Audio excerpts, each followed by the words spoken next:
ഈ V D Satheesan എന്ത് ഭാവിച്ചാണോ മുന്നോട്ട് പോകുന്നതെന്ന് മനസ്സിലാവുന്നില്ല. ഈ പായം കേരളത്തിന് എവിടെ കൊണ്ടെത്തിക്കും എന്നുള്ളത് ഉള്ള അങ്കലാപ്പിലാണിപ്പോൾ. കാരണം ഓണം വരുന്നു പറഞ്ഞപ്പോൾ തന്നെ നമ്മുടെ മാവേലി സ്റ്റോറുകളൊക്കെ ഫുള്ളാക്കി, ക്വാളിറ്റി സാധനങ്ങൾ വിലക്കുറവിൽ വിപണിയിൽ സർക്കാർ എങ്ങനെ ഇടപെടേണ്ടതെന്നുള്ള കൃത്യമായിട്ട് കാണിച്ചു കൊടുത്തു. അതും എല്ലാ സാധനങ്ങളും ഉണ്ട്. എന്ത് സാധനം വേണമെങ്കിലും എല്ലാ സാധനവും മാവേലി സ്റ്റോർ ഫുള്ളാണ്. തീരുന്നതിനനുസരിച്ച് ഇങ്ങനെ വന്നുകൊണ്ടിരിക്കുക. ഇപ്പം ഈ ഓണക്കാലം കഴിയുമ്പം ബീവറേജ് കോർപ്പറേഷനാണോ സപ്ലൈക്കോ കൂടുതൽ വരുമാനം ഉണ്ടാക്കുന്നതെന്നുള്ള കൺഫ്യൂഷനിലേക്കാണ് ഇപ്പോൾ കാര്യങ്ങൾ പോകുന്നത്. മത്സരമാണ് ഇപ്പോൾ രണ്ട് പോക്കും. KSRTC കട്ടപ്പുറത്താകുമെന്ന് പറഞ്ഞവരുടെ അണ്ണാക്കിലേക്ക് സാലറി 30-ാം തീയതിക്ക് മുന്നേ പെൻഷൻകാർക്കുള്ള പെൻഷൻ വിതരണം ചെയ്തു. KSRTC ജീവനക്കാർക്കുള്ള ആനുകൂല്യവും സാലറിയും എല്ലാം വിതരണം ചെയ്തു. 100 പ്രവൃത്തി ദിനങ്ങൾ പൂർത്തിയാക്കിയ തൊഴിലുറപ്പ് തൊഴിലാളി കുടുംബങ്ങൾക്ക് 1200 രൂപ. ഭാഗ്യക്കുറി ഏജന്റുമാർക്കും വിതരണക്കാർക്കും 1000 രൂപ ഒറ്റയടിക്ക് വർദ്ധിപ്പിച്ചു ഉത്സവ ഭത്തയായിട്ട്. അധ്യാപകർക്കും ജീവനക്കാർക്കും 630 കോടി, 45,000 ബോണസ്, 20,000 അഡ്വാൻസ്.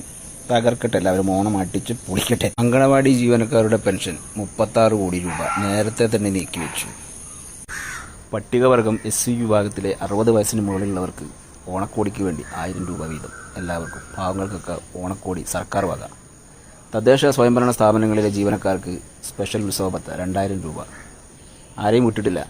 പോലീസുകാർക്ക് ഉത്സവ ദിവസത്തെ ഡ്യൂട്ടിക്ക് 500 രൂപയായിരുന്നു അവർക്ക് അധിക വരുമാനമായിട്ട് കിട്ടിയിട്ടത്.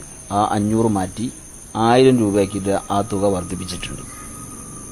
LDF സർക്കാർ അപമാനിച്ചു വിട്ട ആശാപ്രവർത്തകർക്ക് 1450 രൂപ ഉത്സവ ഭത്ത.